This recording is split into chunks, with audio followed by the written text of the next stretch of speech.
Good morning, members. I'm going to call this meeting of the House State Government Finance and Election Committee to order for March 2nd, 2021. And pursuant to House Rule 10.01, this meeting is being held virtually. I'll ask the committee administrator, or excuse me, the committee legislative assistant to call the roll. Chair Nelson. I'm here. Vice Chair Carlson. Present. Representative Nash. Present. Representative Bonner. Present. Representative Drazkowski. Present. Representative Elkins. Present. Representative Greenman. Present. Representative Cleavorn. Present. Representative Kosnick. Present. Representative Mason. Representative Pulowski. Pulowski present. Representative Quam. Present. And Representative New Brindley is excused. A quorum is present. Thank you, Ms. Spreck.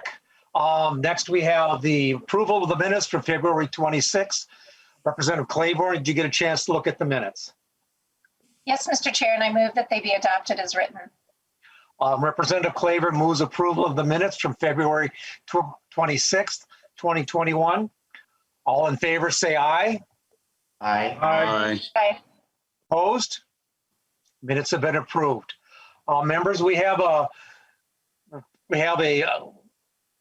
big agenda here today, so hopefully we can get through these bills. We got two this morning, and then we're going to be coming back after recess this evening to do Representative Richardson's bill. So I will move that House File 1019 be referred to taxes. And Representative Marquart, Chair Marquart, you want to explain your bill? Thank you very much, Mr. Chair and members. I mean, one of the main goals of the Taxes Committee this year is to provide more accountability and transparency to taxpayers. And so what House File 1019 does is sets up a process to bring tax expenditures into the budget process. So what is a tax expenditure? It's kind of spending in the tax code, if you want. So if you just wanted to raise revenue in the tax committee, you would just have a broad base and you'd set a rate. But if you want to encourage home ownership, you do a mortgage interest deduction. If you want to make it easier for people to have childcare, you have a childcare credit. We exempt sales taxes off of clothing for competitive reasons. So it's those type of things, and it's no small amount. There's about 312 total tax expenditures, and if you add them all up, it comes to about $15.5 billion a year. And once it gets into the tax code, there is no line item in the budget. There is no regular review process. Many of these go on autopilot and just increase over time. And so what this would do is establish a Tax Expenditure Review Commission that would be composed of 9 members, 4 members of the Senate, actual members, 2 from majority, 2 from minority, 4 members of the House, 2 majority, 2 minority, and then a designee of the Department of Revenue. It would be staffed by the Legislative Budget Office that they would say would take about 6 staff. They would provide the professional staffing, and then there would be also work through the Department of Revenue that would help provide some data for this.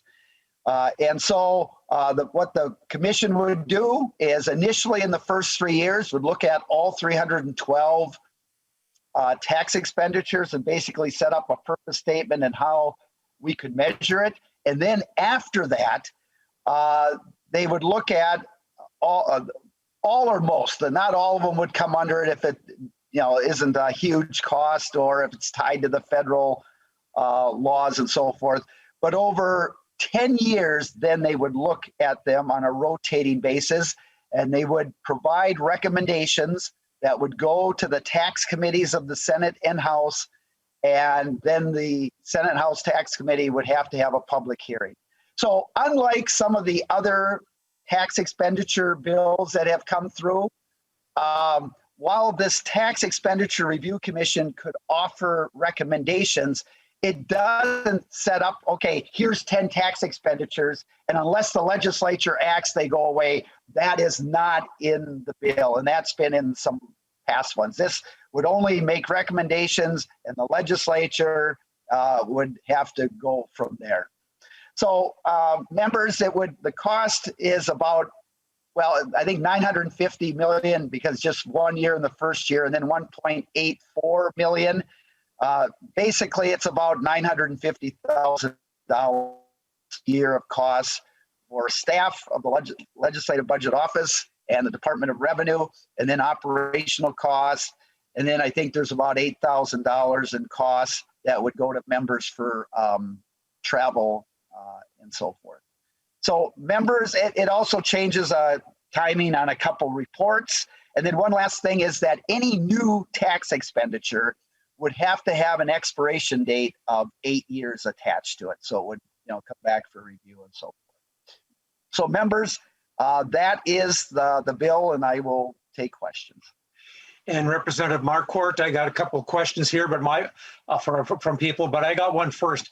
The cost in this bill is going to be carried not by our committee, but by the tax committee. Just want to make sure that's on the record. Mr. Chair and members, yes, that would be carried by the tax committee. I'm sorry I didn't mention that. Thank you, Representative Marquart. Representative Nash, you were the first question. Well, thank you, Mr. Chair. And Representative Marquardt, I like the idea of shining a light on expenditures in the tax code. But I guess my one reservation is that it is just a suggestion or hey, we should look at this. I would love if we could bolt in a Sunset Commission-like effort with this, because while you say that provisions would have to sunset after 8 years, I guess I would like to know a little bit more about that, but I'm concerned that it would be an expense that would get incurred by the state, but it would only result in strong and friendly recommendations to our colleagues who could then, as they so often do, soundly ignore them and move on their own merry way. And I'm just wondering, what have you accounted for, and how have you provisioned this in such a way that it's not going to be a, gosh, guys, we should get rid of this expenditure, and then they all shake their head at you and pat you on the head and walk out of the room? Representative Marquardt. Yeah, thank you, Mr. Chair. Representative Nash, that's a great question. And, in the past, sometimes they've done that, where they've actually put a certain number out. This has been proposals. And then kind of like the base closure, just if you don't do anything, they automatically eliminate themselves. And also only the new, just for clarification, only the new tax expenditures coming forward would have an expiration date of 8 years. All these other ones that would be reviewed that are existing would be, as you mentioned, a review.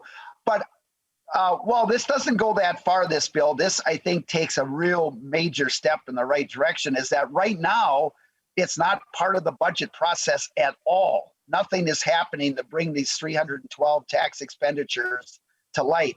This will at least provide a thorough, in-depth. I mean, if when you look at some of the things that will be looked at, tax incident, what if you eliminated that? What would be a revenue neutral, tax rate that you could lower things to, looking at purposes. So it looks at the efficiencies of these tax expenditures. So I think what it would do, Representative Nash, is give the legislature some really good information that they could look at to then base some decisions. And until we kind of even start doing that, there never will be, a potential review where they look at back and forth. But in this bill, I didn't want to go to the point where we put them out there and the legislature has to take a positive vote. I mean, we know some years we don't even get a tax bill. So what if there's a number of them there and we don't even get a tax bill that we can agree on? So I certainly see what you're saying, but I think this is a good first step in really putting this out in the light. Representative Nash, follow up. Yeah, just very briefly. Well, Representative Marquardt, I again appreciate the the idea, but as somebody who has tried a number of times to remove provisions and only once successfully, it's rather Herculean. And I would love to see a bill that, one, doesn't cost as much, but two, actually puts some teeth into the removal of these things that are beyond a friendly suggestion. Again, appreciate the idea of letting taxpayers and legislators know what's being spent in the tax code, but I just think that it comes up a little short in the delivery. It's heavy on message and short on delivery, I guess, and I would love to see it higher on the delivery scale, because I think putting a sunset on some of these things would be very respectful to the taxpayer's wallet. So thank you, Mr. Chair. Representative Thank you. Greenman. Representative Greenman. Thank you, Mr. Chair. And thank you, Representative Marquart. And just, I think, to follow up a bit where you started, what I heard you say was we're currently, and as someone who's new to the legislature, we're currently spending billions on tax expenditures. And can you talk a little bit about what our current process is to evaluate, like how would we currently in the legislature evaluate whether that's a good investment or not, and how it impacts our overall tax burden on Minnesotans if we were to eliminate some of those tax expenditures? Chair Marquart. Mr. Chair, Representative Greenman, probably the best way, I mean, there is every 2 years, the Department of Revenue puts out a tax expenditure budget where it lists the tax expenditure, gives information on it, and then also what the cost would be. So that's about it. Otherwise, it has to take initiative of a legislator to bring something forward. And one thing is that this commission will have legislators on it. 8 of the 9 are legislators. So if they agree on a bipartisan manner that, let's say this, we recommend that this cease to exist. If you've got a bipartisan of those legislators, that would carry a lot of weight, I think, into the legislature. It's not just a review board of non-legislators. It's actually legislators who would, on a bipartisan basis, be recommending something. So, but other than that, right now, there just isn't, unless an individual member kind of brings one up specifically for expiration or extension. Representative Greenman. Thank you, Mr. Chair. Thank you, Mr. Chair. And just, can you give me a sense of why this is important, how tax expenditures impact the overall sort of tax burden on Minnesotans? Representative Chair Marquart. Thank you, Mr. Chair, Representative Greenman. Every time you carve out a specific tax expenditure, you're raising tax rates on others or lessening capacity to spend in other areas. So, I mean, the more you would eliminate these, if you wanted to make it revenue neutral, you would be able to lower rates. And in fact, the Department of Revenue gave a few examples of that in their report this year, that if you were to just even exempt some of those, that would be administratively easy to do, and you could lower rates. So, right, anytime you carve something out for someone else, the others are paying more or getting less. Representative Claiborne. Thank you, Mr. Chair. This is really, since Representative Greenman asked the question I was most concerned about, this will be more of a comment. I just want to thank you, Chair Marquart, for elevating this conversation. It is important to my Plymouth community, so I thank you for that. I appreciate always your commitment to fairness and transparency in the tax code and the work that you do with the Capitol. And to Representative Nash, I agree with many of the comments that he made, that we need to find a way to really have teeth and making sure that we can work together to make sure that the dollars we're spending in our state through the tax code are really creating the ripple and effect and benefit that serves our state well. So I would invite Representative Nash to work with me and you and to see what we can do in the next year to improve our tax code. But really, thank you for your work for fairness and transparency. Thank you. Representative Marquart, you want to So that was my last question, or do you want to wrap up and then we'll proceed to a vote? Yep. Thank you very much, Mr. Chair. I think anytime you can bring more accountability and transparency into the tax code, the better we are. I appreciate your support. And with that, members, I'll renew my motion that would refer House File 1019 to the Committee on Taxes. The legislative assistant will take the roll.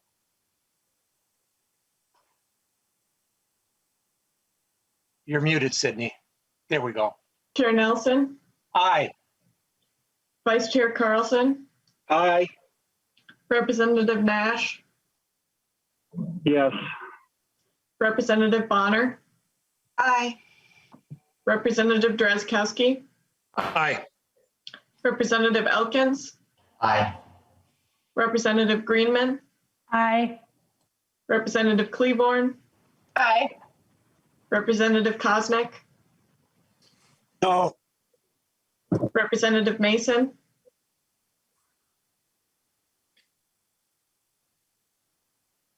you're muted, Representative Mason, Got it. Aye.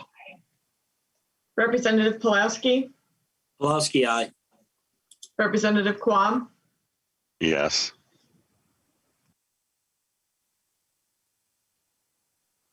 with a vote of 11 ayes and 1 nay, the motion prevails. And with that, Representative Marquart, you're back to your own committee. I hear that's a hard chair over there. That's right. Mr. Chair and members, thank you so much. Appreciate that. Have a good day.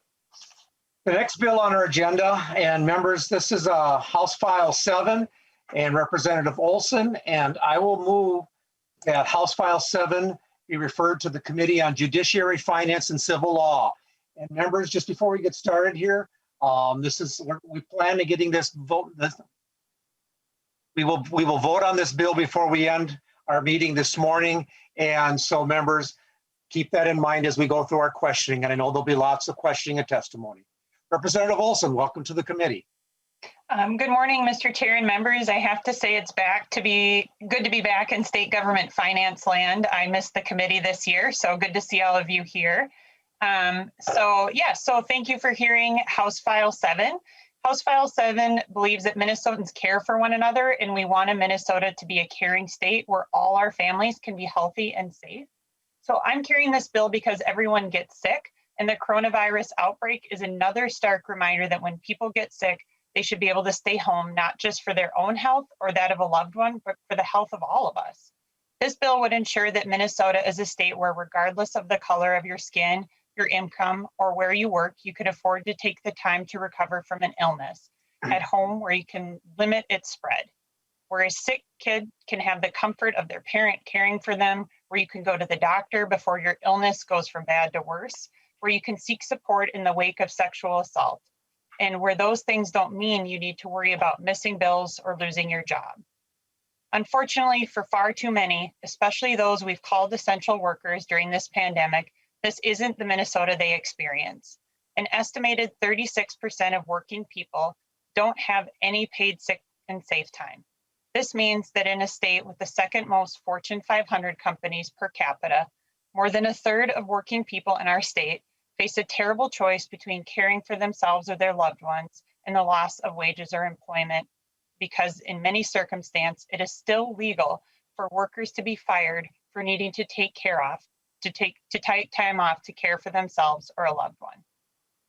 When it comes to state employees, a much higher percentage of workers already have earned sick and safe time that meets most of all of the requirements of the bill, with the possible exception of some weather-related uses.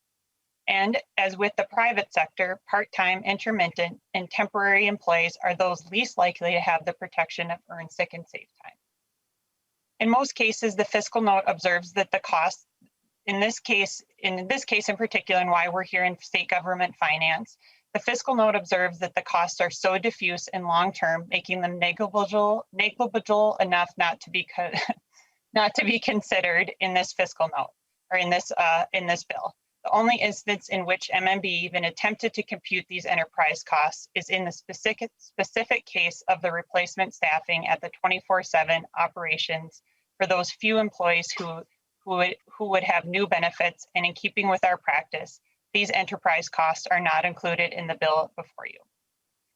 This is also keeping in what we have seen in more than a dozen states and numerous localities across the country where very similar proposals have been passed, including my own city of Duluth, plus Minneapolis and St. Paul.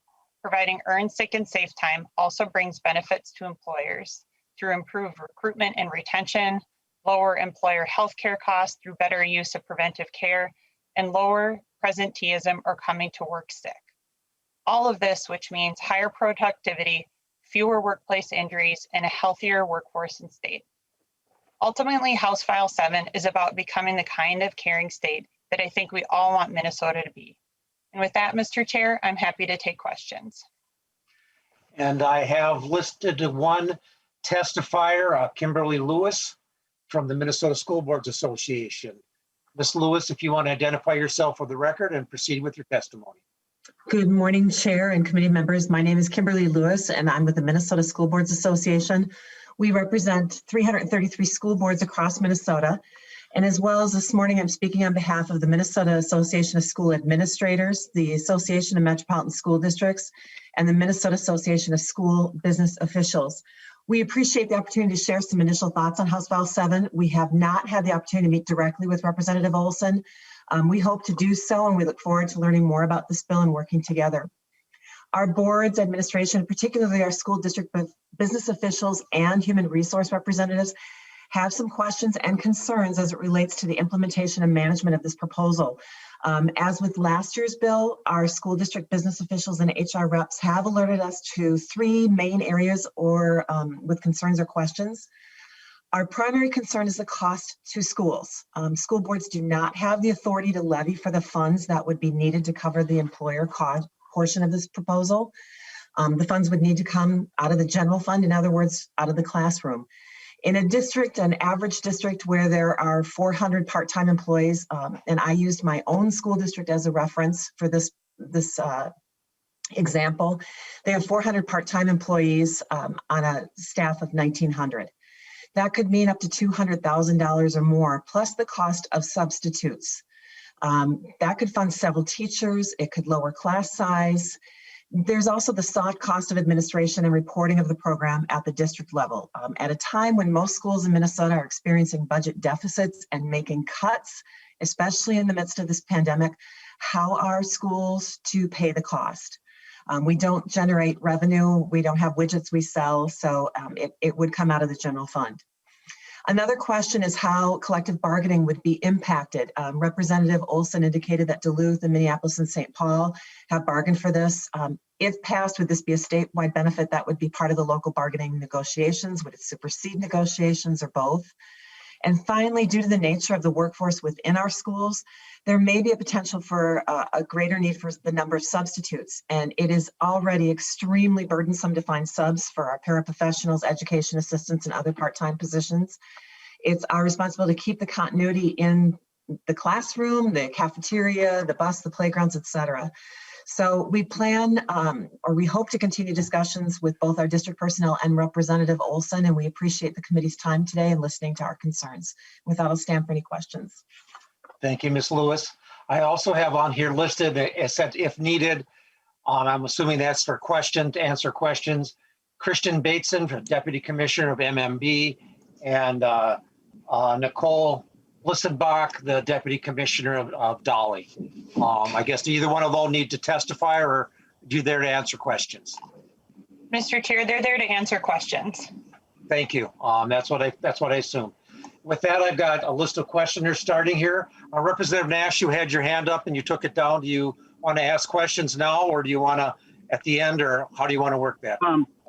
I will ask one brief question now and then come back with a follow-up. And I wanted to ask the last testifier what the number that she had again for her school district was, and explain sort of how that would work for the occasional substitute teacher and what, if that's part of the cost that she projected for her school district. Ms. Lewis. Mr. Chair, Representative Nash, I did back of the envelope math. The district that I was referring to has 1,900 full-time employees. 400 of those employees are part-time positions. So I just took the 400 positions, multiplied that by the maximum of 48, and then an average salary of $10 per hour, and came up with just under $200,000. And Mr. Chair, yeah, thank you. And that's one of my many concerns on this is in talking previously to the school district that I represent, that this is an area of concern for them. And as you pointed out, there is no mechanism, and I believe you said you don't have widgets that you sell, and that's a very good comparison, that there's no way for you to make this revenue up other than to take it out of the general fund, which then comes out of the levy at the end of each year. I know that cities have some very similar concerns, and I recognize the problems that this creates for not just public employers, but lots and lots of Main Street businesses are dependent on part-time work, both seasonal and regular work, and this is a massive problem. And I'm hopeful that we do not pass this bill. I don't believe that it is something that is in need of being passed the way you've got it written, Representative Olson. I certainly understand the compassion around it. I know you are a very compassionate person, but this is unbelievably damaging for all different striations of employers, and it's a huge problem. Thank you, Mr. Chair, and I will ask some more questions later. Representative Claiborne, you're next on my list.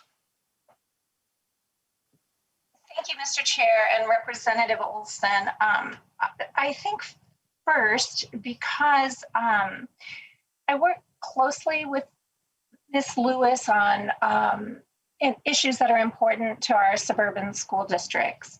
And I think as I listened to her question and wrote down the 3 points that she's representing today, I understand the validity of these questions, and I'm committed to no unfunded mandates for our school districts. I do believe that the concerns that you have are issues that can be addressed with full adequate funding for our school districts. And it's something that I have been a strong proponent of, as you well know. We've sat in many meetings together. I think it is, as a legislative body, I think it's very unfair for us to ask people who are being paid $10 an hour to carry the burden of the underfunding of our school districts. That's what I will say about the comments that I heard from you. And I would work very carefully and closely with you to address the needs of our district and to make sure that the funding is there so that those who are least compensated in our districts do not carry an undue burden, and to make sure that we have the funding in place so that every district all across our state would have the adequate funding they need to recruit and retain the part-time employees and substitutes that we need. This is a larger problem than how do we pay for people who need time off when they are ill. We certainly do not want ill substitutes in our classroom, and we certainly do not want people who are distracted by illness of a family member to be there when they really need to be someplace else. So Ms. Lewis, my commitment to you is that I will work with you however I can to make sure that we do not have unfunded mandates for our districts. And then Representative Olson, this leads to the question that I wanted to ask you about the bill that's before us today. It's well known at this point in the recovery of COVID that the recovery has been very much K-shaped. And we've had very strong recovery for people who are at the top and really hard times for those who are at the lower economic brackets in our society. Many of us in my district can take the sick time that we need when our families require it or we personally need it. But for those in the lower income brackets, many of them cannot. Could you please talk about how your bill will serve so many people in our state who are in those lower economic brackets? Thank you. Representative Olson. Thank you, Mr. Chair, and thank you, Representative Claiborne. I think in the spirit of your comments and question, you're exactly right. That the people that probably need this benefit the most, and especially during COVID, we have shown that don't have it in our state. So, the objective here is clear: to get people who don't have earned sick and safe time, earn sick and safe time. And that does mean, to the point of the testifier, some of our lowest paid part-time workers in our school districts too. And, to that point too, if we're talking about part-time employees, I'll just mention too, in the bill, they accrue.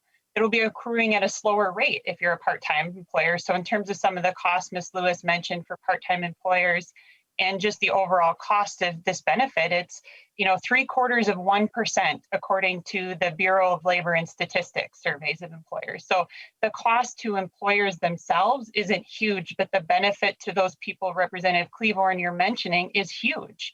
It might mean be able to go get your vaccination and not have to lose a paycheck to do that. It might mean, taking care of someone who's sick with COVID, who you currently can. It's for those essentially it's low wage workers that don't have this benefit, that really struggle to get by. And it's women, it's people of color, it's people in rural areas.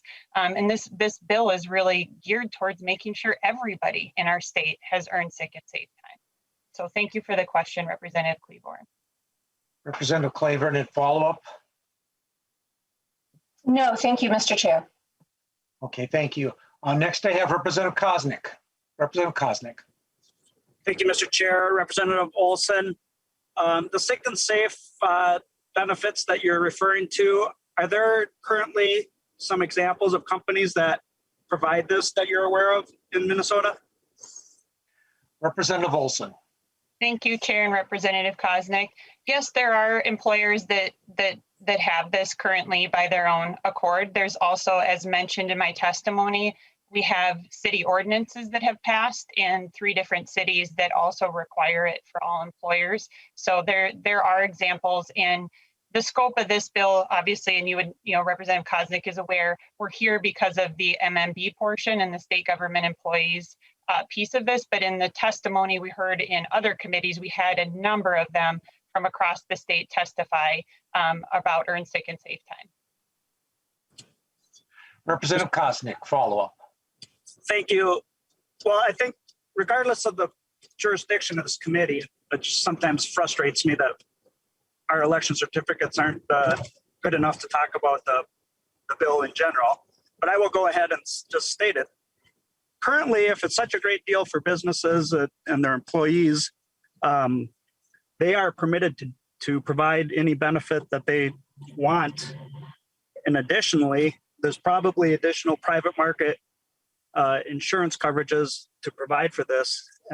And if businesses want to offer that to their employees, or their employees want that additional coverage, they can negotiate that through, and we're not permitted from doing that at this point.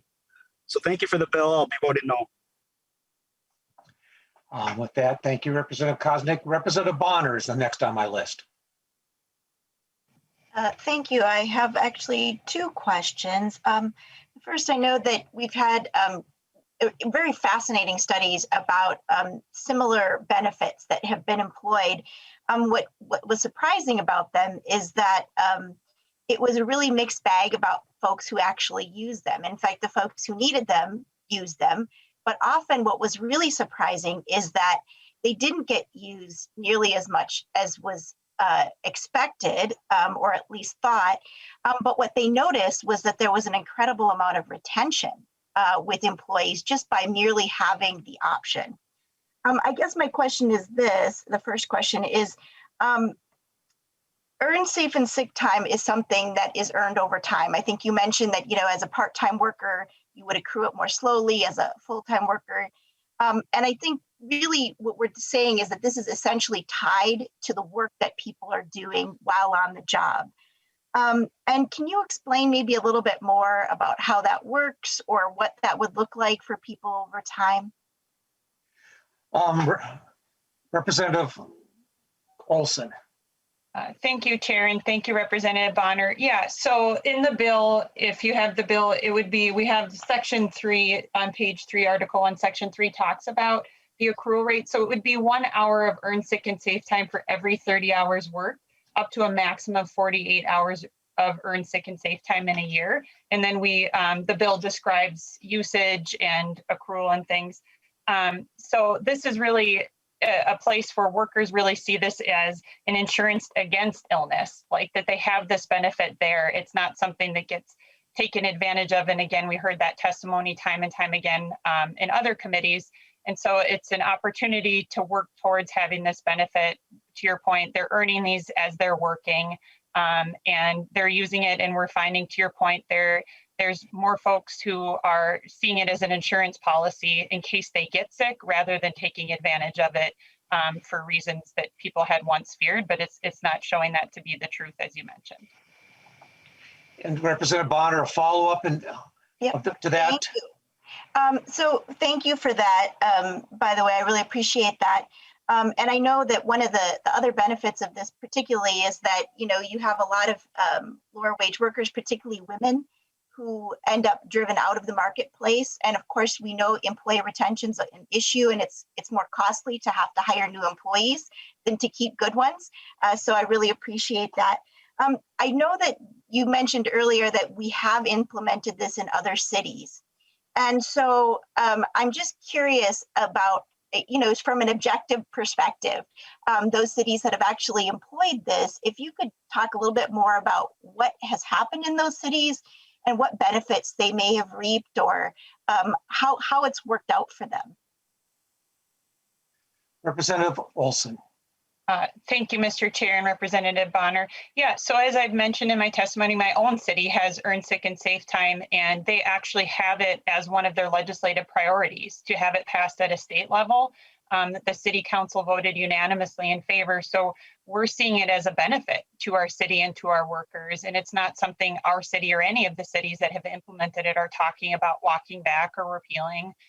So it's going well in terms of workers having the benefit they need to take care of their loved ones, to take care of themselves. So, and we're seeing it as a benefit to our economy. And I think especially again, during this pandemic time, to have already had this for our workers and those protections. So yeah, it's going well. And we had in the last committee, again, I wish everyone could have heard some of that testimony. We had a city councilor member from Duluth and one from St. Paul testifying about both the implementation and the successes of their ordinances. Representative Elkins is the next person on my list. Thank you, Mr. Chair.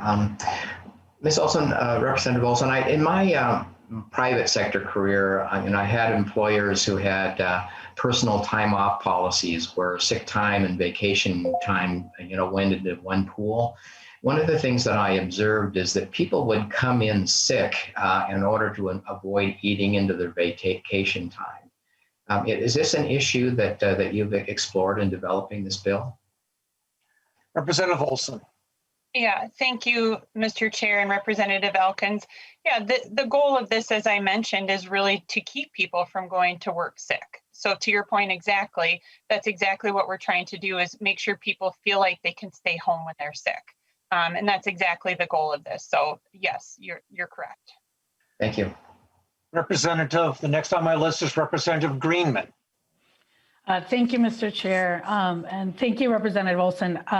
I just wanted to sort of bring into this committee, we, in workforce and business development, we heard the testimony of many, many workers who didn't have the benefit of this, mostly at the bottom of the income spectrum, telling really tough stories about the choices that they were making when they got sick, between going in to work sick, between missing a paycheck that they couldn't afford. Folks are living paycheck to paycheck.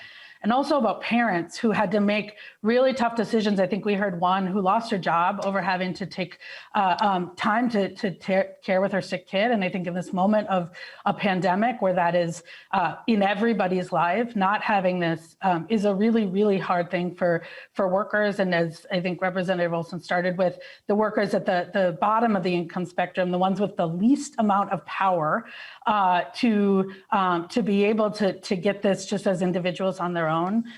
One of the things I just wanted to ask you is, I don't think that you should have to live in Duluth or St. Paul or Minneapolis in order to be able to earn sick time, to be able to have that benefit. Can you talk about the benefits of doing this statewide? Representative Olson. Thank you, Mr. Chair and Representative Greenman. I think you highlight a really good point that we often hear the call for not wanting to do patchwork policies like this, that we want to have a uniform policy across the state that makes it easier for employers to implement, makes things more competitive, and ensures that workers, no matter where they live, have access to the benefit. Especially, like I mentioned too, this impacts every corner of the state. This isn't just an urban issue. This is all areas, and in particular, some rural communities where people, workers live, taking care of other people, taking care of vulnerable people, working in our schools, working in, our nursing homes, other places too. So this is an issue across our state, and having the ability to have that uniformity, I think, is a really good thing to ensure that we are both considering the employers with how they're implementing this, but really we're hitting workers all over our state. Representative Greenman, follow up. Thank you, Mr. Chair, and thank you, Representative Olson. I'm really grateful that you brought this bill. It is long overdue. This is something that workers need, and I think in this moment, in this pandemic, where we've really seen both the public health benefits of and the public health urgency of people staying home when they're sick, it's also really important to the workers that have been most impacted by this pandemic. So I just really appreciate it, and I'm proud to support the bill. Thank you, Mr. Chair. The next person on my list is Representative Carlson. Thank you, Chair Nelson. Again, just a quick, I know with the order of speakers, I just wanted to make a quick comment. One of the previous questions was with regards to the bill being a mandate. And just to remind everybody that this bill is a floor and not a ceiling. If employers want to go beyond what the bill requires, have at it. This just sets a baseline floor for requiring for this. So know that if employers want to do more, and many do, that is allowed within the bill. And I guess that's to the bill author, to Representative Olson, that's a true statement, right? This just sets a floor as opposed to a ceiling? Representative Olson. Thank you, Mr. Chair and Representative Carlson. Absolutely. You said it perfectly, and I hadn't said it yet in this committee hearing, but that usually comes up, and you're exactly right. Thank you. Representative Nash, you're the next person on my list. Mr. Chair, I'll wait till the end. Well, I've only got one other person, Representative Claiborne. Thank you, Mr. Chair. And I'm sorry, Representative Olson, if you answered this question already. I was distracted by a text from my constituent where this question is coming from. Can you please explain the difference between earned, safe, and sick time and paid family medical leave? There is confusion as to these two bills, and if you could just maybe give us a quick primer on the difference between this bill and the bill we'll hear later. Thank you. Representative Olson. Thank you, Mr. Chair and Representative Claiborne. I mean, just briefly, what I'll say is these are very different bills. The paid family, I mean, the spirit is the same to take care of people, but this is a very short instance where people are taking, a couple of hours, a couple of days off for an illness, for a visit, to a doctor or whatnot, taking care of their kids. Where paid family and medical leave is more the extended benefit. So in terms of like how the worker would see it, that would be the difference in terms of the duration of it. And then I would also say that, one of the things that this is a different way of looking at it in terms of, I'm just going to pull up my notes too, just to make sure I get this right. They meet different needs, as I mentioned, for the working families. Earned sick and safe time is the 48 hours of paid time care off per year, but paid family leave provides 12 weeks per year of family leave and 12 weeks of medical leave. So that's kind of the distinguishable difference there. Earned sick and safe time covers the short term in terms of hours or days of paid time when you get the flu, like I mentioned. Paid family leave establishes a state administered insurance program. So it covers longer term life events that affect us all. Excuse me, Representative Olson, can you slow down a minute while we may understand what you're saying? Representative Claiborne, yeah. Thank you. Okay. If you could just slow it down a little bit, because this is a constituent who's trying to understand, right? So thank you. Okay. Yes, Representative absolutely. Olson. Sorry, Mr. Chair. I didn't want to seem like I was being duplicative in stating the very obvious things about my bill versus paid family leave, because I assume you may get the opportunity to hear that bill as well. But yes, so earned sick and safe time, and they're very different. They're setting out to meet different needs of working families. So earned sick and safe time allows workers to take care of themselves and their families through like day-to-day illnesses, emergencies, snow days, where paid family and medical leave provides for extended absence for major life events. And earned sick and safe time allows workers to accrue 48 hours of paid time to care per year. And paid family leave provides 12 weeks per year of family leave and 12 weeks of medical leave. Earned sick and safe time covers short-term care in the form of hours or days of paid time to care when we get the flu for a couple of days or need to take a loved one to the doctor.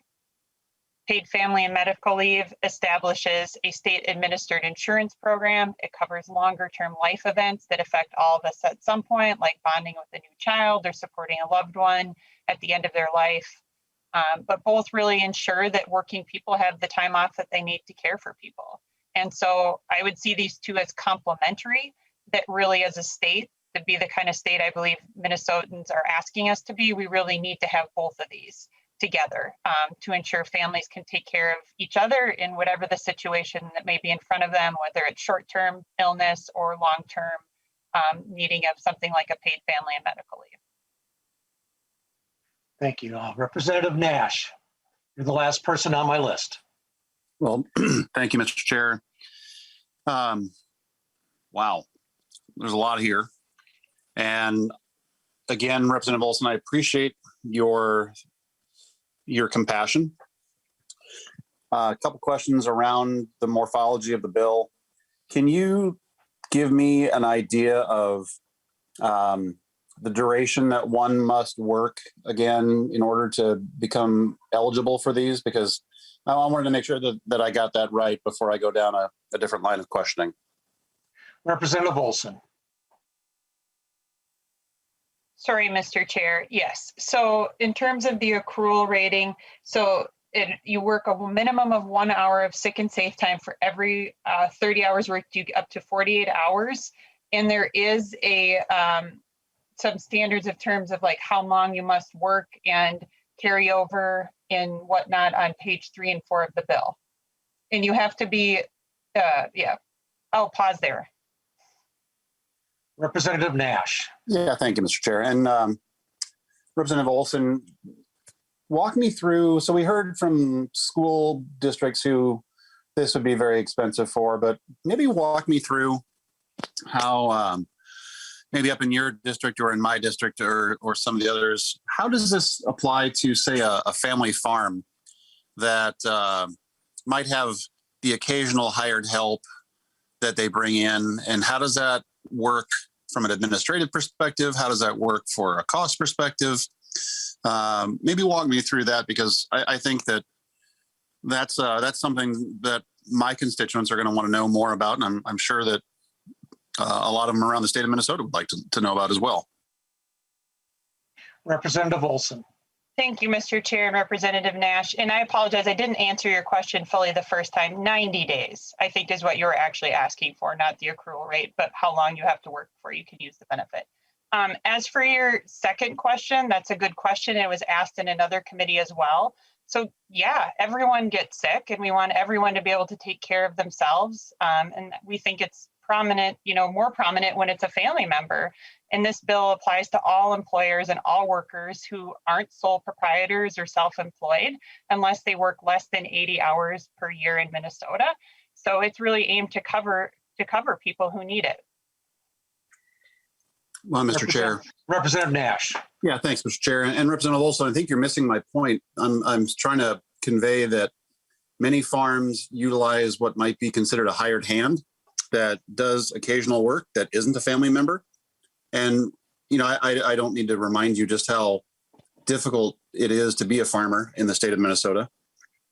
And this is going to eat into an already very thin margin business. And I'm just trying to figure out, have you actually thought through that? I mean, I appreciate the desire. I appreciate, your consideration. But, you know, I have a lot of dairy farmers and crop farmers here in my district that do utilize hired help. This would kill them because they're already, you know, if they make, sometimes dairy farmers, if they break even, they're ecstatic. You know, lately dairy prices have been really tight. And I've had a lot of them close businesses because of regulations and costs, and they're tired of breaking even.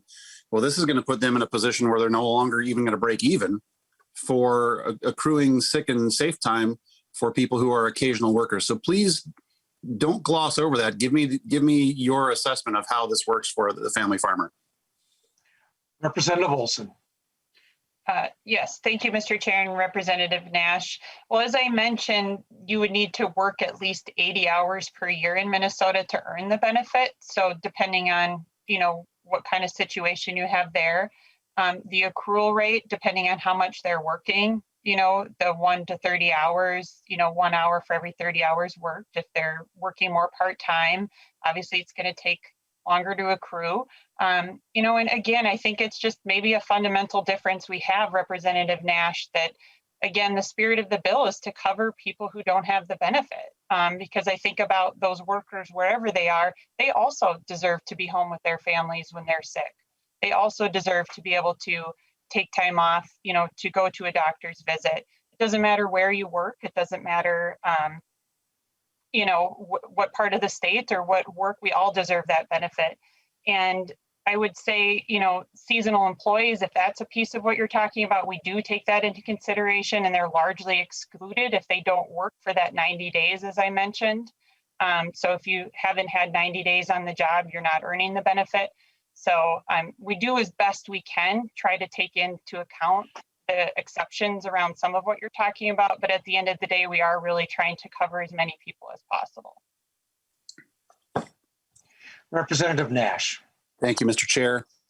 Well, let's switch gears because I want to ask this question, and we'll come back to the 90 days and the employee and the hired hand at a family farm. But so you, Representative Olson, had talked about there being, I think, 3 municipalities that have this currently in their cities. But if I remember correctly, your bill does not create a level playing field or a uniform assessment for everybody. There are some carve-outs that you have. Could you walk through what those carve-outs are? Representative Olson. Chair Nelson, Representative Nash, I don't believe what I would define as anything as a carve-out in this bill. Again, we set a floor for what's needed, and so if you have specific pieces you'd like me to talk about, you can certainly ask. Representative Nash, another question, and then I've got somebody else who've raised their hand. So Representative Nash. Thank you, Mr. Chair, and I'm glad we have plenty of time left because I'm an inquisitive guy. But Representative Olson, so you don't have statewide preemption in this bill for your floor, if I'm correct, and if I'm wrong, please do correct me. But is there preemption for the city that you live in, and Minneapolis and St. Paul? Do they have to abide by the construct of your bill, or do they have their own, perhaps lesser implementation of this? Representative Olson. Thank you, Mr. Chair and Representative Nash. So yeah, we're setting the floor. So as long as, you know, most of the cities will have this standard already, we modeled this, you know, this legislation is largely modeled off of what we've seen in, you know, Minneapolis and St. Paul and Duluth. And so this is the floor, and if they need to make changes to keep up with this law, they would do that. But, you know, anybody can go above and beyond, as Representative Carlson mentioned earlier. That this is really setting that floor. Representative Carlson, and then if we get back to anyone else. Representative Carlson. Thank you, Chair Nelson. Just wanted to had to kind of quickly unmute myself there. Again, just kind of picking up on some of the conversation up until this point. having been around for a while now, and this bill made great progress in the last biennium, having made it through 4 or 5 committees. I think it was even scheduled for a standalone floor vote. So it made great progress, and seeing a lot of, again, similarities in terms of the line of questioning from then that we're having now. But one of the major concerns at the time was the patchwork that was concerned when cities like Minneapolis and St. Paul and Duluth, and how employers would have to deal with a patchwork of regulation. This bill addresses that major concern that was coming from business groups. So Representative Olson, in terms of this addressing the patchwork and providing consistency throughout the state, in terms of other states that have implemented this, I think there's a dozen or so. Any reaction from other states in terms of how this is playing out statewide in those areas? Representative Olson. Thank you, Chair Nelson, and thank you, Representative Carlson, for the question. Yeah, again, what we have seen, all of the data shows that it's positive, that workers, are able, the retention of workers is better, the workers not going to work sick, that people aren't abusing it. So we have a lot of data, as we, again, to your point, this isn't new. This bill's been around for a long time. And so we've been able to continue work and modify and think about and see the data that comes out of other states and other cities. And to your point too, you're right, we're not trying to do a patchwork. That said, anybody could go above this bill if we lay the foundation, but there may be cities that decide to do a more ambitious ordinance, and that's completely fine in this bill, but we at least want to make sure all workers have some coverage, and that's really what this bill sets out to. And again, every year that passes, we're seeing states getting further ahead of us in this. We're seeing cities take it to themselves to take this on, which I want us to get this bill across the finish line. And because of all of that data, we're better able to make a case of why Minnesota needs this as well. Chair Nelson, thank you, follow-up. Representative Carlson, follow-up, and then I now have more people on the list. Representative Carlson. Thank you, Chair Nelson. Mostly just a comment. I mean, Minnesota is a leader in many areas. Unfortunately, this is an area that we are not. But we have the benefit of learning from what other states are doing. So these what-if questions, I mean, there's data out there that we can point to of how they can be addressed, and quite frankly, have been addressed quite successfully. So again, not a leader in this area. I think it's well past time that we get on board with this and start helping our fellow Minnesotans. Thank you, Mr. Chair, and thank you, Representative Olson, for carrying this bill. It's a heavy lift. I'm hoping we can see this one get across the finish line this year. Thank you, Representative Carlson. Next on my list is Representative Koznick. Thank you, Mr. Chair, and I apologize to the committee having a monitor problem, so I don't know what, I can't get on there. So, but I was wondering if the author, Representative Olson, could speak to the penalties contained in the bill for employers that may fall short of what's mandated in the bill. How would this bill be enforced? Representative Olson. Thank you, Mr. Chair, and thank you, Representative Koznick. And the next stop is judiciary, which I imagine we'll have a robust discussion about it there.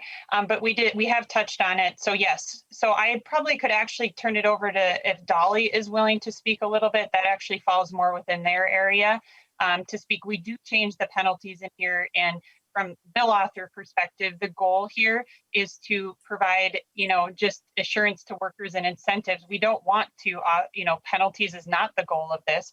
We're trying to make sure that we have maximums. These aren't required. It gives Dolly some flexibility, but the goal is to really get businesses to provide the benefit, and the hope is not to do penalties, and that's why they're just, maximums but not requirements. But I can let Dolly speak to that too. Ms. Blissenbach, if you want to identify yourself for the record and attempt to answer the question. Yes, and thank you, Chair, members of the committee, and I apologize. I just had to do a school drop-off, so I'm from my car. So there are two changes to penalties that are available to the Department of Labor and Industry. The first is an increase in the maximum penalty for failure to submit records that are requested by the department. And that essentially changes what is in current law for the failure to submit records from a maximum of 1,000 to a maximum of 10,000 per violation. This, as Representative Olson said, this is a maximum. We do, when looking at penalties and calculations, we look at a number of different factors to determine the penalty that is issued. The second change in penalties has to do with our compliance order authority. We have the ability for repeat or willful violations of the statutes that we enforce at the Department of Labor and Industry. This increases the maximum civil penalty from 1,000 to 10,000 as well. Again, that is a maximum, not the required penalty that exists in the statute. Thank you, Ms. Lissenbach. Follow-up, Representative Koznick. Well, thank you, Mr. Chair and Representative Olson. That's quite interesting that you'd mentioned penalties and incentives, just because of the nature that we have limited ability to debate these bills. I'm curious what the incentive parts are written into the statute that you're proposing. We talked about the benefits that I think the free market provides. If this is a benefit that an employer wants to provide to entice their best talent to come work for them, I think that's could be obvious. But I'm wondering what the incentives are in the bill that you have, because certainly the penalties are obnoxious. They're incredible. You've increased them tenfold. And I'm curious also what the penalties are in the Duluth bill. And overall, because I don't think I'll get a follow-up here, what we're doing is taking the ideas of Minneapolis and St. Paul and Duluth and spreading it across the state in a metrocentric manner that I don't think fits for all Minnesotans. And the penalties are incredible in the bill. And I don't see any tax breaks or reductions for employers to actually incent them to provide this benefit, other than rightfully so the free market is what should be determining this. Representative Koznick, I've been a little freer today because we have time, because we knew this was going to be a bill that a lot of people had a lot of questions on, so we gave it more time today. And so members, I've been a little more free on letting people ask them additional questions, because when I don't have people's hands up and their name on my list, I've been a little more free to let people ask more than one question. But if you want to ask another question, you can put your hand back up and you get back on the list. So Representative Olson, if you want to answer the question. Yeah, thank you, Chair Nelson, and thank you, Representative Koznick. So I will note that the fiscal note, if you read it, it says that only 2% of complaints result in any penalties, let alone the largest, what we just discussed there. So it's not that. So, I mean, there's the reality of what's happening and what likely will happen. I will say that the incentives are really lower presenteeism, more retention, and, just the incentives of a healthier workforce, really, for our employers. And the incentives, too, are for workers to know that they will have this benefit and that their employer will offer, work in good faith to ensure that they have the benefit. And so there are major incentives. The whole bill really is an incentive for a healthier Minnesota, and that's really what we're trying to do. And the penalties are they're not required. They're there to just make sure that we keep our workers safe and that they're getting this benefit. And employers can continue to go above and beyond for, recruitment purposes and whatnot. So that's really what this bill's about. Next person I've got here, Representative Quam hasn't asked a question yet. Representative Quam. Thank you, Mr. Chair, and to the author. Analyzing data from well, we got a Federal Reserve, and they look at the regional. They also have information on cities. And I've noticed that Minnesota seems to be being hit harder with the low wage scale, plus Minneapolis is doing worse employment-wise than regional and national, similar metro areas. Has there been any correlation of the city's policies impacting the actual employment of the the lower income and the people that would be maybe impacted by small businesses decreasing their employment? I mean, that aspect of the bill, every time we add benefits, we want to make sure we don't decrease the opportunity to have a job.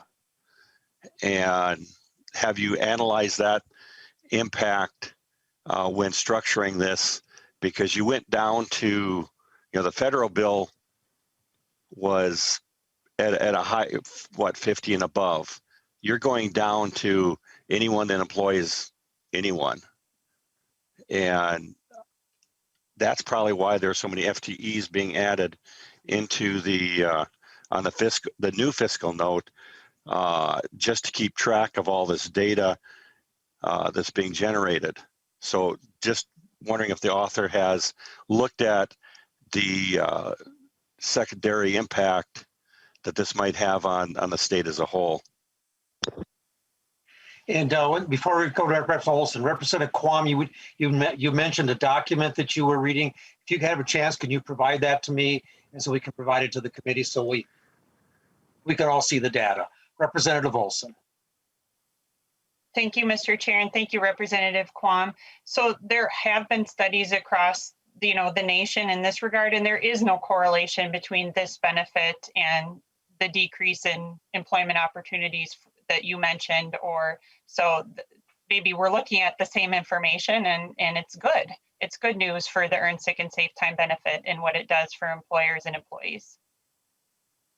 Representative Quam, follow up.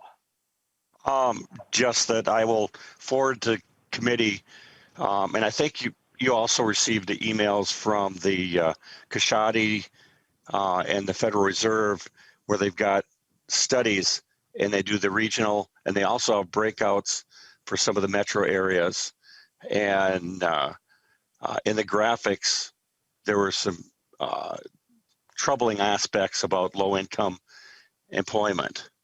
And so I was hoping the author had dug deeper into Minneapolis, since one of the major differences is that Minneapolis has its own special constraint upon employers that have more than the 80 hours a year of any employee would have to have this benefit, that type of impact. I just always worry about the secondary impacts. The intent is great, but what are the effects? So that's why I brought it up, and I will again forward that email. I thought everybody had already gotten it. Thank you, Representative Quam. The next person on my list, Representative Nash, you wanted to go last, or? Yeah, I'll go last. Okay, Representative Claiborne. Thank you, Mr. Chair, and I appreciate being allowed to ask a few different questions. Representative Olson, to the question about costs to employers, one of the questions I just received is, can you talk about the percentage, the actual percentage this is in the cost to an employer? My constituents are trying to figure this out. So could you talk about that? And Representative Olson, before you answer, I know we've been going a little far afield from what our jurisdiction is, but we seem to have time this morning, and so I know we've been going into areas that normally aren't under our purview. But Representative Olson. Mr. Chair and members, it is my pleasure to spend an ample amount of time with each of you answering all of your questions about this bill. I am glad to. So regarding the cost to employers, that according to the annual Bureau of Labor Statistics survey of employers, the average cost of providing paid sick and safe time to employers is only 0.75%, so 0.75% of total labor costs. Though the wage and benefit share of total costs varies by industry, even in the high labor industries like restaurants, labor costs are perhaps only 1/2 of total costs. So when considered as a portion of the overall cost, the percent resulting from paid sick and safe time is closer to 1/3 of 1%, so 0.33% at the high end. Follow-up, Representative Claiborne, or? Yes, Mr. Chair, I just have a quick follow-up on that. The second part of that is they're asking, according to the studies that have been out there, and please forgive me for not having read all of these studies, what does this do? What is the impact on their overall healthcare costs going forward when this has been offered in these other states and in your communities that you've referenced earlier? Representative Olson. Thank you, Mr. Chair and Representative Claiborne. And I don't have every study or everything, but overall, the generalization is it's a healthier workforce. You know, in terms of people being able to stay home when they're sick, not spread illness, we all know what we've seen with COVID, the boundaries of the illness doesn't, you know, in offices, across city boundaries, I mean, things spread. So staying home when you're sick, you know, keeps everybody healthy. So, you know, lower costs in terms of being able to treat things too before they get out of control. I remember a story from back when early days in Duluth working on this prior to coming to the legislature. A woman told me the story of getting behind on her well child visits, and then her kid got really sick. And so it's also like the proactive way we keep our workforce healthy. So, and so it's the increased use of preventative care as much as it is staying home when you're sick too, which helps keep our workforce healthier, which lowers healthcare costs. And Representative Olson, I think anecdotally, they're saying that just this year the flu, partly because of the masks and partly because people are being forced to stay home, we haven't had as large of a flu outbreak this year as we had in previous years. So anecdotally, there's some evidence there. Next person on my list is Representative Greenman. Thank you, Mr. Chair, and thank you, Representative Olson, for this robust discussion on this bill. I just want to sort of reorient, I think, something that was said earlier, which is, I don't think our job here at the legislature is to sort of figure out what business will do on their own. I think our job is to focus on what Minnesotans want and need, what they need for their families, what they need for themselves when they get sick, and also what our public health needs, what we all need together. And I think, again, this pandemic could not have been a better and more important example of the public health needs of this, in addition to how it impacts families. I do think it would be helpful to just hear, and I think you may have said in the beginning, but just so that we are talking, what we're talking about this policy, what specifically would this policy allow workers to be able to earn time to take off for? Like, what are we talking about in their daily lives that they can use it for? Representative Olson. Thank you, Mr. Chair and Representative Greenman. Yeah, so I think we've touched on it. Folks are in the bill, we lay out specifically what you can use your earned sick and safe time for, but it's being able to take care of yourself or a loved one when you're sick or ill. It's able to access preventative care, as we've discussed. You're able to, for those fleeing, sexual assault, domestic violence, you're able to take care of yourself in those situations, whether it's meeting with an advocate or an attorney, that you're able to take care of those. You're able to, take your grandmother to go get her COVID vaccine. It's be able to care for yourself, your immediate loved ones during times of illness, but also keep yourself healthy. And then the safe time piece is really important as well, as we know that is something that people need access to. And so we have that written into the bill as well. Follow-up, Representative Greenman. And thank you, Mr. Chair. And thank you, Representative Olson. Those sound like things to me that workers across the state of Minnesota, not just in my district of Minneapolis and Eastern Richfield, but across the state of Minnesota doing all sorts of work need. And to me, it just seems like common sense. And so again, I really hope that we in the legislature, that we are really thinking about what Minnesotans want and need, not just sort of what business will do on their largesse. We need to ensure that our workers, our small businesses, and all Minnesotans are healthy and thriving. And so again, really appreciate this discussion. Thank you. Representative Bonner. Thank you, Mr. Chair, and Representative Olson.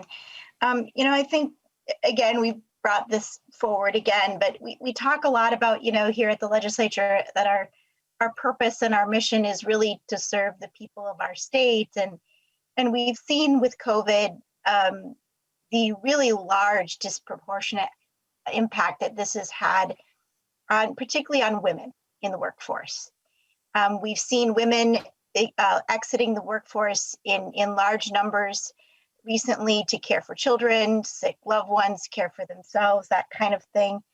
I do have a question, I promise, but I wanted to illustrate an example because I think it's a perfect example of really kind of what I think a lot of employers are going to face and a lot of employees.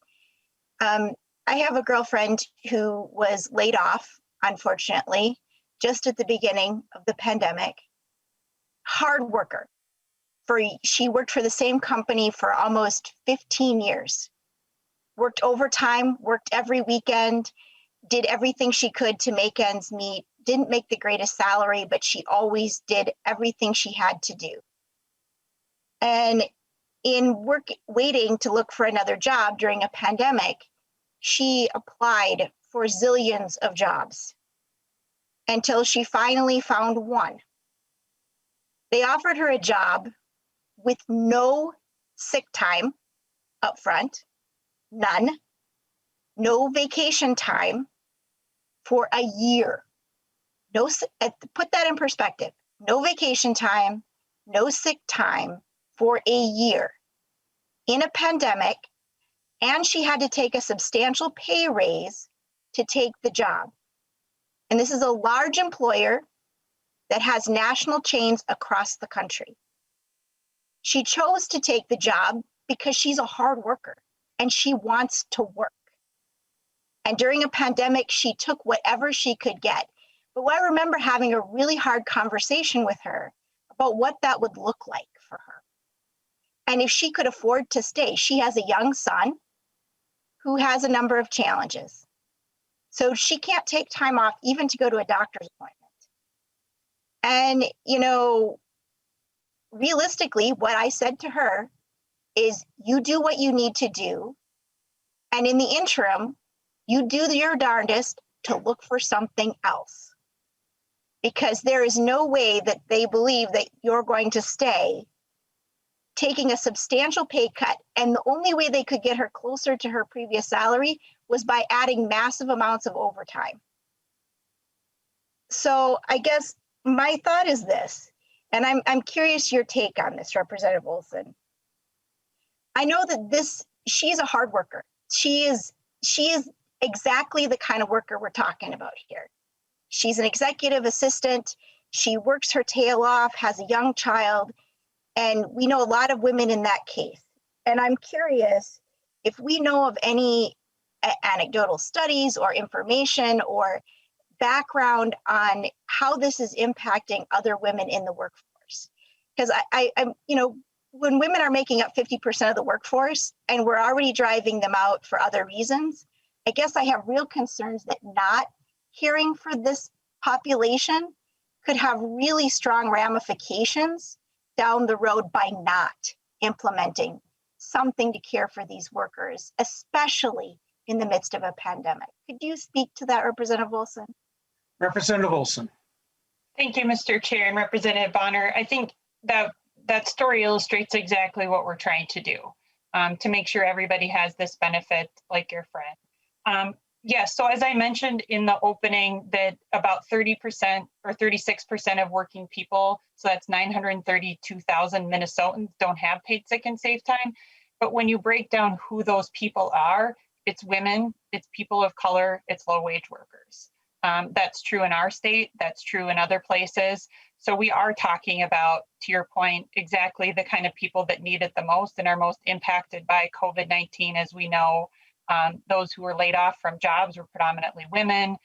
service industry workers, had really tough times. And that's exactly who we're trying to reach and what this bill is about. So when we drill down on who that 36% of working people are in our state, we're talking about a lot of what you just mentioned, Representative Bonner.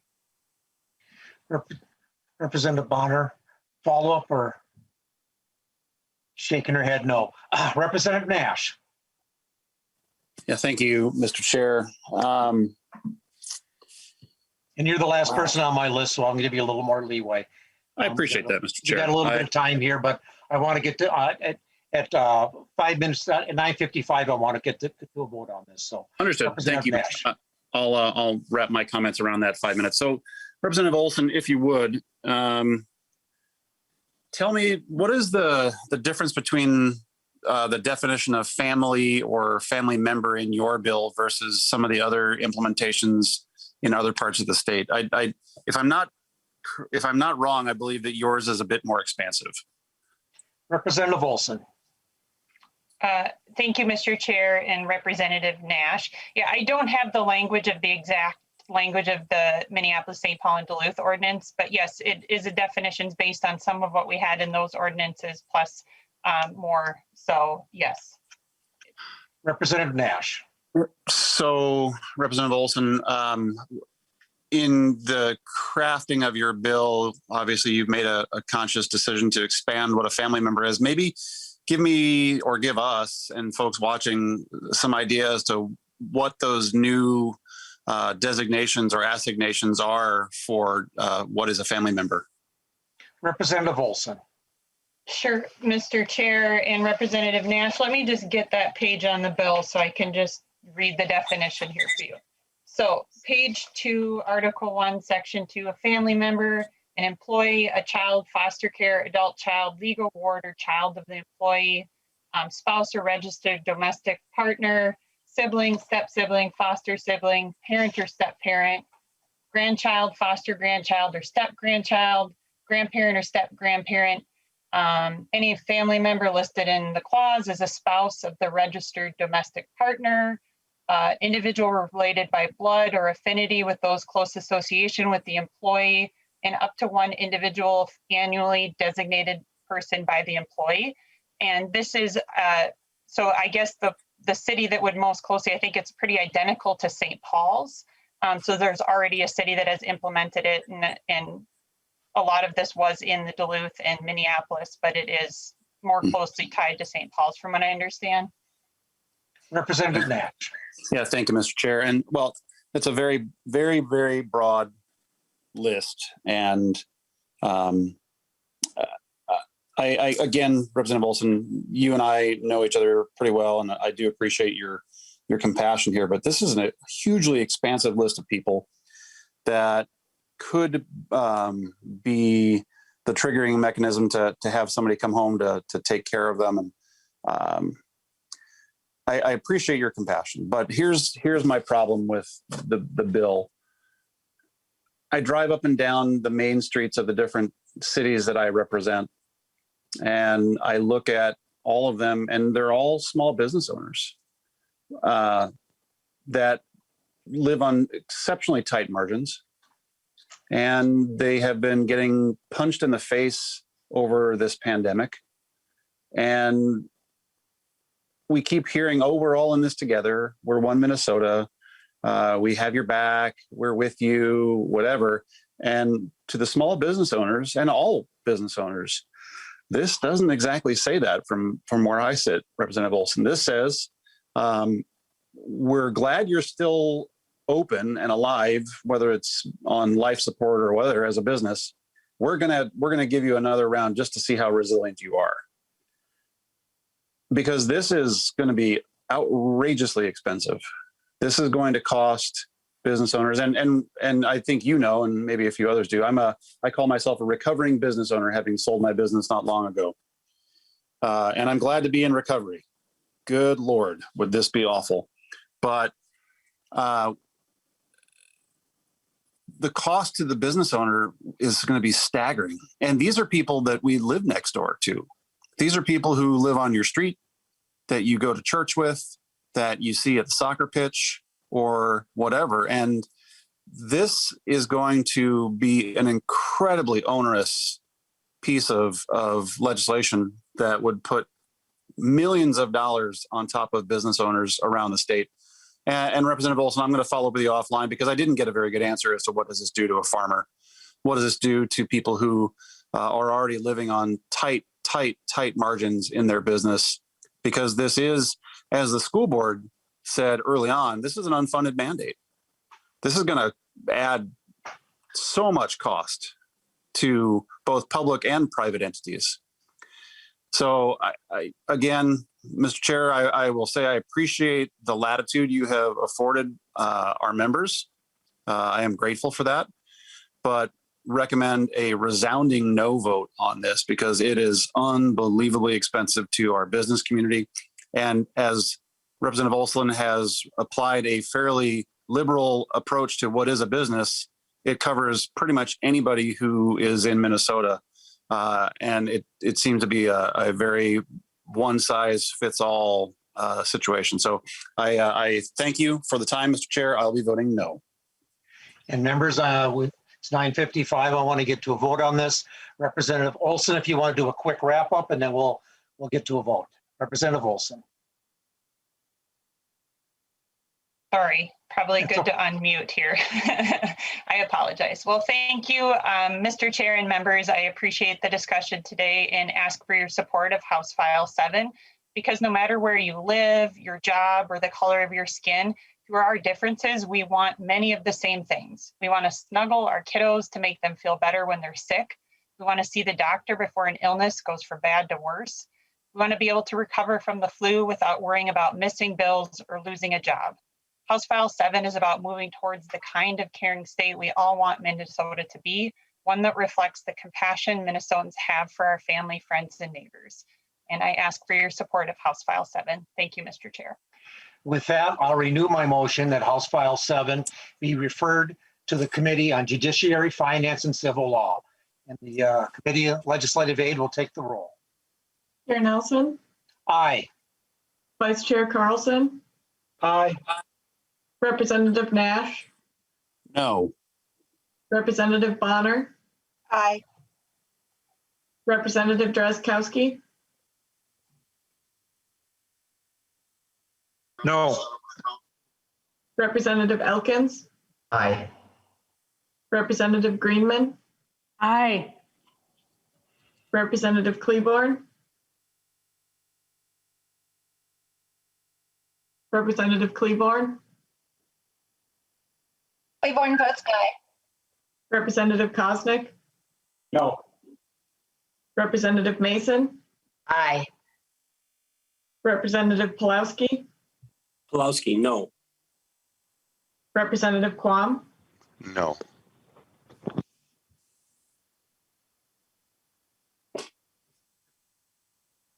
with a vote of 7 ayes and 5 nays, the motion prevails. So that the motion's prevailed, the bill's on to the Committee on Judiciary Finance. And members, we were going to, we'll be back tonight at 5 p.m. I'm going to be in 2 committees at the time, so the evening meeting is going to be chaired by Representative Carlson, Vice Chair Carlson. So with that, members, we are in recess till 5 o'clock.